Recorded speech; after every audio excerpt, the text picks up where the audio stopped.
કચ્છ અને ગુજરાતની રસપ્રદ ઘટનાઓને સમાચાર જાણવા અમારી ચેનલને લાઇક, શેર અને સબસ્ક્રાઇબ કરો. ખાસ કરીને આપણે રાજ્ય સરકાર તરફથી અમારા શિક્ષણ વિભાગ તરફથી ચાલુ વર્ષે એક બેક ટુ સ્કૂલ નામનો કાર્યક્રમ લોન્ચ કર્યો છે. એના અંદર 15,000 જેટલા વિદ્યાર્થીઓ એવા છે કે જે ભણવા કચ્છના અંદર માગતા નથી.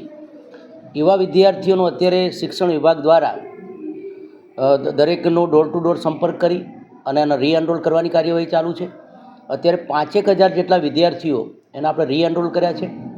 અને આ એક અનોખો કાર્યક્રમ એવો છે કે જેના અંદર આ દીકરીઓ સ્કૂલમાં આવવા માગતી નથી, પરંતુ કચ્છ મહિલા વિકાસ સંગઠન જે છેલ્લા 4 વર્ષથી આ ડ્રોપઆઉટ કન્યાઓ માટે કામ કરે છે અને છેલ્લા 2 વર્ષથી એમણે શિક્ષણ વિભાગ સાથે ટાઈઅપ કર્યું છે. એટલે પહેલાં એવું હતું કે એના 45 અખર કેન્દ્રોમાં દીકરીઓ ભણતી હતી અને એના પછી આગળ એ 10મા 12માની પરીક્ષા આપી શકતી નહોતી. એટલે 2025થી આપણે માનનીય આનંદ પટેલ સર જે વખતે કલેક્ટર સર હતા એમના હસ્તે આપણે 450 દીકરીઓનો પ્રવેશ આપેલો હતો ડ્રોપઆઉટ થયેલી, અને એ પૈકી 399 દીકરીઓએ આ વખતે 10મા 12માની પરીક્ષા આપી છે અને સારા ટકે પાસ પણ થઈ છે. ચાલુ વર્ષે આજના કાર્યક્રમના અંદર આપણે ફરીથી 450 નવી દીકરીઓને આપણે પ્રવેશ આપી રહ્યા છીએ અને એને આપણે ઓપન સ્કૂલના અંદર દાખલ કરીશું. એને તમામે તમામ સરકારી સહાય આપણે આપીશું. એના અંદર પાઠ્યપુસ્તક હોય, ટ્રાન્સપોર્ટેશન હોય અને એને જે 10મા 12માની ફીસ ભરવાના 1,000 રૂપિયા પણ આપણે સરકાર તરફથી અમે ભરીશું. એટલે સરકારી સગવડો પણ અમે પૂરી પાડી છે અને એક અનોખો કાર્યક્રમ રહ્યો. આ કાર્યક્રમના અંદર અમારા મુખ્ય મહેમાન કલેક્ટર સર પણ હાજર હતા અને ખૂબ મોટી સંખ્યાના અંદર આ દીકરીઓ કચ્છના ખૂણે ખૂણેથી લગભગ 9 તાલુકામાંથી આ દીકરીઓ અને એના વાલીઓ, એની માતાઓ આમાં જોડાઈ છે. અને કચ્છ માટે ખુશીના સમાચાર છે કે આ 450 દીકરીઓ ફરીથી આ શિક્ષણ યજ્ઞમાં જોડાઈ છે. એટલે ખાસ આપણે દીકરીઓ માટે આપણે શિક્ષણ વિભાગ પણ કામ કરી રહ્યો છે અને આવી એનજીઓ પણ કામ કરી રહી છે. આના સિવાય આપણી 2 એનજીઓ પણ હજુ જે કામ કરી રહી છે, એના અંદર ઈશાર અને યુનિસેફ, એ પણ આ કન્યાઓના શિક્ષણ માટે કામ કરી રહી છે. એટલે ખાસ કરીને આપણે વાલીઓને આપણે ખાસ સંદેશ આપવા માગીએ છીએ કે ખાસ કરીને દીકરી એ આપણા 2 ઘરને આપણે તારે છે. એટલે દીકરીઓને ભણાવો, આગળ વધારો અને કચ્છના શિક્ષણ માટે એક સીમાચિહ્ન રૂપ આ દીકરીઓ બને, એ માટે આપણે વાલીને અપીલ કરીએ છીએ. દરેક દીકરી ભણે, દરેક દીકરી આગળ વધે એવી નેમ સાથે રાજ્ય સરકાર જ્યારે પ્રયાસ કરી રહી છે, ત્યારે આ પ્રયાસમાં કચ્છ મહિલા વિકાસ સંગઠન જેવા સંગઠનો પણ આગળ આવ્યા છે.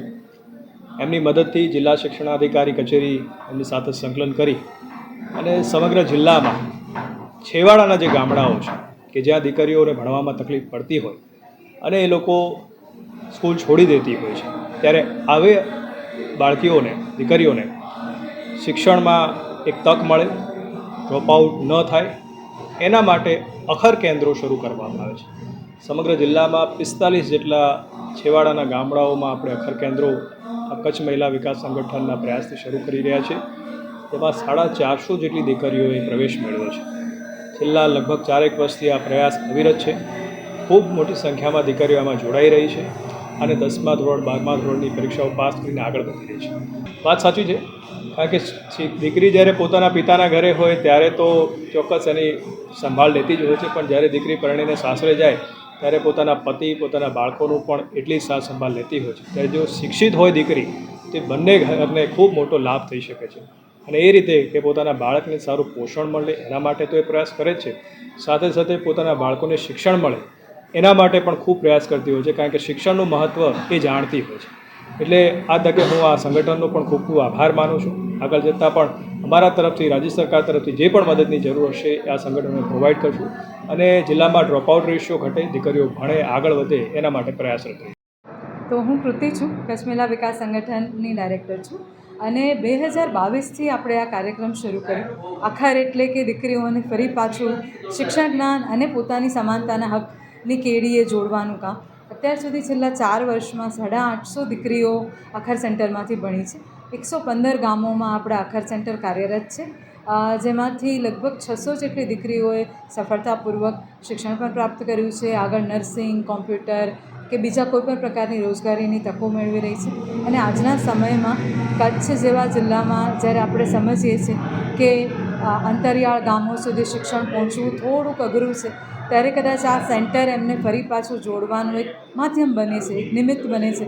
ફરી પાછી એમના જે સપનાની ગાડી અટકી છે એ સપનાની ગાડી કેવી રીતે શરૂ થાય, તો બસ એ જ. અને આમાં એમના માતા પિતા, એમના સરપંચો, બીજા આગેવાનો, ગામના આગેવાનો, એમનો ખૂબ સહયોગ મળ્યો છે એમને દરેક પગલે. મારું નામ જુણેજા રજિયા છે. હું ગાંધીધામ સુંદરપુરીથી આવી છું. આખા સેન્ટરમાં મેં 10 પણ પાસ કર્યું છે અને 12 પણ પાસ કર્યું છે. આજે મને એમ ગર્વ છે કે હું 12 પાસ થઈ છું. મારા દાદાનું સપનું હતું આ કે હું 10 પાસ થાઉં અને આગળ મારા પગ ઉપર ઊભી થાઉં. મારી નોકરીની ઈચ્છા છે. હું અત્યારે 12 પાસ થઈ છું. હવે હું કોલેજનું ફોર્મ ભરીશ અને પછી હું ડાયરેક્ટલી નોકરીનો અપ્લાય કરીશ, ડાયરેક્ટ નર્સિંગનો કોર્સ કરીશ. નર્સિંગ માટે મને જ્યાં જવાનું થશે ત્યાં હું જઈશ. મારા ફેમિલીનો પ્રેશર પણ નથી મારા માટે કે એમ કે છે તારે જ્યાં જવું છે ત્યાં જા. મને સંસ્થા તરફથી બહુ સપોર્ટ મળે છે. સંસ્થામાં મેં 10 પાસ કર્યું ને હવે 12 પણ પાસ થઈ છું. હવે જે સપનું છે એ સંસ્થા તરફથી જ સાકાર થશે મારું, અને મારા ફેમિલીવાળા પણ મને સપોર્ટ કરે છે. મારા દાદાનું સપનું પૂરું થશે, મને એ જ ઈચ્છા છે કે હું મારા દાદાનું સપનું પૂરું કરું. મારું નામ અનિતાબેન વસંતભાઈ પ્રજાપતિ છે. હું ભચાઉ થઈને આવું છું એમ, અને મારું પિયર છે ચિત્રોડ, રાપર તાલુકામાં. મને ત્યારે હું ભણતી હતી ત્યારે બહુ આમ ભણવાનો શોખ હતો, પણ ત્યારે અમારા સ્કૂલમાં સર નહોતા કોઈ, એમ કે એક જ સર હતા, એમ 1 થી 8 ધોરણ સુધી એમ. પછી મને ભણવાનો બહુ શોખ હતો, પણ સાહેબ કહેતા વાંચો, બસ વાંચવા બેસી જતા, લખો, એકડે એક શબ્દના પાડા લખો, બસ એ લખતા. પછી અમે જ્યારે ભણી લીધું, મેં 10માનું એમ કે ભણી લીધું, 10માની પરીક્ષા દેવાનું આવતું હતું ત્યારે ભૂકંપ આવ્યો. એટલે ભૂકંપમાં મારું 10માનું પૂરું થયું નહીં. પછી ભૂકંપ પછી મેં ભણ્યું નહીં, કારણ કે અમારે 10 પછી ભણવાનું હતું નહીં ચિત્રોડમાં એમ. પછી અમે મારા લગ્ન થઈ ગયા ભચાઉમાં. તો ભચાઉમાં મારા પતિએ કીધું કાંઈ વાંધો નહીં, તું તારે ભણજે, તારે ભણવું હોય તો હજી એમ. એટલે પછી મને ભણવાનો બહુ શોખ થયો. એટલે પછી તોય પણ એમ હાલમાં હું અત્યારે નોકરી કરું છું આંગણવાડીમાં હેલ્પર તરીકે. મને બહુ શોખ હતો કે હું આગળ સરકારી નોકરી કરું, પણ કાંઈ વાંધો નહીં, નાનકો જોબ મળ્યો, પણ એ પણ થોડોક સરકારી જેવું જ છે એમ. એટલે હવે હું બહુ ખુશ છું કે આજે મને આ સંસ્થા તરફથી 10માની પરીક્ષા દેવા મળશે એમ. અને હજી હું આગળ વધીશ, જો પાસ થઈશ તો, અને થઈશ જ એવો હું હજી પ્રયત્ન કરીશ અને કોશિશ પણ કરીશ એમ, મહેનત કરીશ એમ. આજે અત્યારે મારો એવો અનુભવ છે એમ.